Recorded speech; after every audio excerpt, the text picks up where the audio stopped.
అందరికీ నమస్కారం. నూతనంగా ఏర్పడిన కేంద్ర ప్రభుత్వంలో కేంద్ర మంత్రిగా పనిచేసే అవకాశం దక్కినందుకు చాలా ఆనందంగా ఉంది. మరి ఈ ఆనందానికి కారణమైనటువంటి ఎంతోమందికి నేను ధన్యవాదాలు తెలియజేసుకోవాల్సినటువంటి అవసరం ఉంది.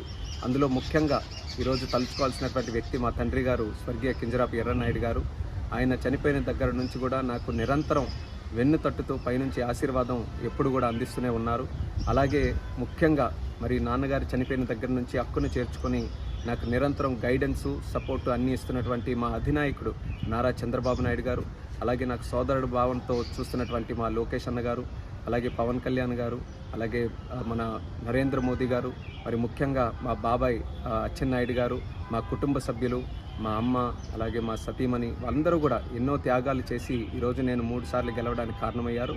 మరి ఈరోజు ఇంత స్థానంలో ఉన్నానంటే దానికి ప్రత్యేకమైనటువంటి కారణం మా శ్రీకాకుళం జిల్లా ప్రజలు. మీరు నా మీద చూపిస్తున్నటువంటి ప్రేమ అభిమానం ఎంతవరకు తీసుకొని వచ్చిందో ఈరోజు ప్రత్యేకంగా మీరందరూ కూడా చూస్తున్నారు. దానికి మా శ్రీకాకుళం జిల్లా ప్రజలందరికీ కూడా శిరస్సు వంచి పాదాభివందనం తెలియజేసుకుంటున్నాను.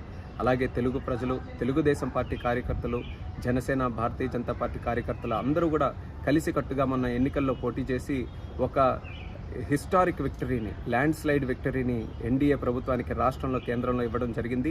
దాని కారణంగానే ఈరోజు ఆంధ్రప్రదేశ్ రాష్ట్ర భవిష్యత్తు చాలా ఉజ్వలంగా ఈరోజు మనందరికీ కూడా కనిపిస్తుంది. అందులో పనిచేసే అవకాశం ఈరోజు చంద్రబాబు నాయుడు గారి నేతృత్వంలో, మోదీ గారి నేతృత్వంలో మాకు కలగడం అనేది మా అదృష్టంగా భావిస్తున్నాం. ఈ పదవి మా ఒక్కరిదే కాదు, ఆంధ్రప్రదేశ్ రాష్ట్ర ప్రజలదనేది మళ్ళీ గుర్తు చేస్తున్నాను. ఈ 5 సంవత్సరాలు కూడా తెలుగుదేశం పార్టీ మీ అందరికీ కూడా తెలిసిందే, గత 40 సంవత్సరాలుగా తెలుగు ప్రజలు ఎక్కడ ఉన్నా, ఏ కష్టాల్లో ఉన్నా వాళ్ళ కోసం మేము పనిచేస్తూ వచ్చాం. ఈ 5 సంవత్సరాలు కూడా మీకు ఇచ్చినటువంటి హామీలు, మేనిఫెస్టోలు, అలాగే మీకు ఇచ్చిన ఇన్సూరెన్సెస్ అన్నీ కూడా ఫుల్ఫిల్ చేయడానికి రాష్ట్ర ప్రభుత్వం తరపున, కేంద్ర ప్రభుత్వం తరపున మా యొక్క సహాయ సహకారాలన్నీ కూడా శక్తి వంచన లేకుండా పనిచేసి మీ అందరికీ కూడా న్యాయం చేయడానికి, మన రాష్ట్రాన్ని అభివృద్ధి చేయడానికి మేము అందరం కూడా కష్టపడతామని తెలియజేసుకుంటున్నాం.